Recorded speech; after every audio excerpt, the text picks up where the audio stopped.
Raymond Loewy, one of the great pioneers of a profession that really came into its own during the advent of the consumer society in 1920s America. Originally born a Frenchman, he emigrated to the States just after the First World War, and his name really became a household word. His career was remarkable for two things. One is its great length, lasted for almost half a century.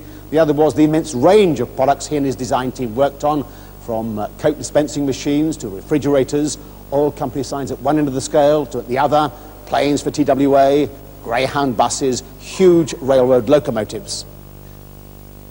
But Loewy is perhaps best remembered for his Studebaker car designs. Studebaker was a small and fiercely independent manufacturing company, always struggling to survive. And it's really Loewy's radical, startling designs that have kept the company's name alive since its demise in the mid-60s. His first designs for Studebaker were in the late 30s, remarkable only perhaps for their use of a full-width radiator grille, but otherwise very similar to other pre-war American cars. Much more memorable were the team's 1947 vehicles. Whatever version they came in, they seem to look very much the same, going backwards or forwards.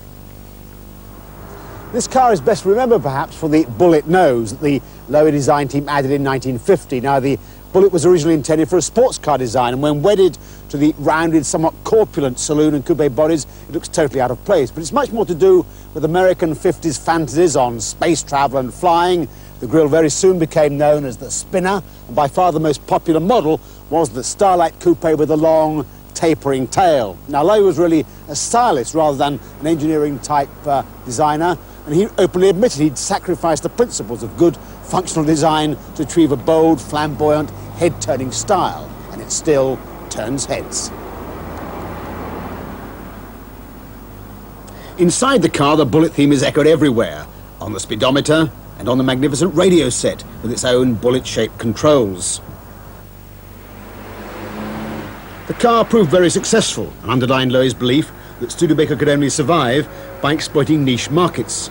With this car, the niche was for a compact, European-sized car with good performance and better road holding, as opposed to the standard lumbering American saloon. And these cars achieved record sales for the company. Its successor in 1953 was a car of which Loewy was particularly proud. Depending on their window treatment, they were called both the Starlight and the Starliner coupes. For their time, they had very little chrome. Loewy hated it, and they were relatively neat and compact. This is an unrestored 54 Starlight. But sales were disappointing. Studebaker were facing relentless price competition from the more efficient, high-volume producers like Ford and General Motors. They were also producing too few coupes and too many of the less attractive saloon versions. So the marketing department demanded chrome to boost sales.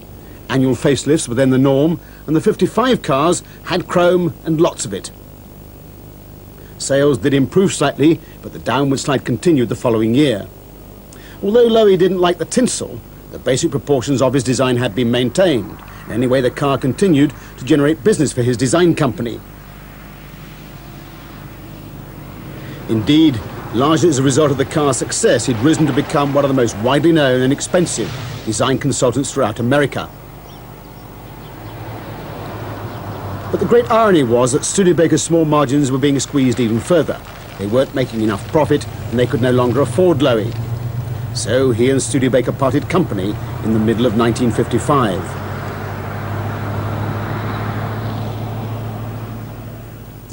Now, this semi-Mercedes style front grille is the last innovation by the Loewy design team before they left Studebaker. It first came out in the coupes in '56, and it remained with all subsequent models. In every other respect, however, this ugly, slab-sided 1962 Gran Turismo Hawk is clearly the product of a quite different design team. In '61, however, Loewy was invited back by Studebaker to produce a powerful sports saloon. It had to be an absolute knockout. It was hoped it would save the company. And Loewy was asked to produce a final mock-up in as short a time as 6 weeks. The result was the Avanti, certainly one of America's most unusual cars in the 60s, with its blinkered headlamps and its big curving wrap-around rear window. It had prominent single headlamps and a bonnet motif shaped like a gun sight, all part of the aviation obsession. And no radiator grille. The air cooling scoop was concealed under the bumper. Inside, a very simple cockpit with very few controls, the most elaborate being the heating system with its little row of chrome levers. And huge amounts of power, a 290 brake horsepower engine with a supercharger, so this car doesn't hang about. But with a certain vagueness in the steering, it's not a car to relax your attention in. The motoring press loved it because of its European feel, but the American car buyer, particularly conservative Studebaker customers, stayed away. Only about 5,000 were sold before Studebaker's main plant stopped production in '63. But the lower design was thought to be too good to die with the car company. The rights were bought by a passionate Studebaker dealer, and as the Avanti 2, the car has remained in production to this day. There's even a four-door model. So the Avanti is still available if you have some $40,000 to spare.